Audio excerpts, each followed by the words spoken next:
Corona பெருந்தொற்று காலகட்டம் 2 வருடங்கள் கிட்டத்தட்ட நீடித்தது, 1.5 ஆண்டுகள்.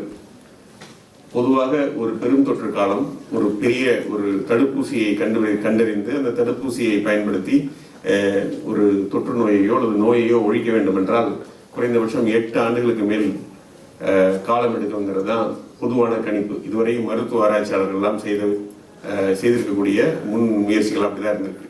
ஆனால் கொரோனாவுக்கான தடுப்பு மருந்தை நாம் ஒரே ஆண்டுக்குள் நமது விஞ்ஞானிகள் உருவாக்கினார்கள்.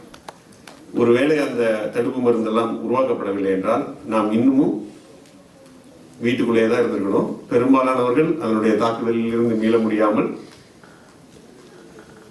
வாழ்வையே நாம் தொடர்ந்திருக்க வேண்டிய நிலை ஏற்பட்டிருக்கும். நமக்கு நெருக்கமானவர்கள், நமக்கு வேண்டியவர்கள் பல பேர் கொரோனா கிருமியினுடைய COVID-19 தாக்குதலில் பலியானார்கள் என்பதை நாம் பார்த்திருக்கோம்.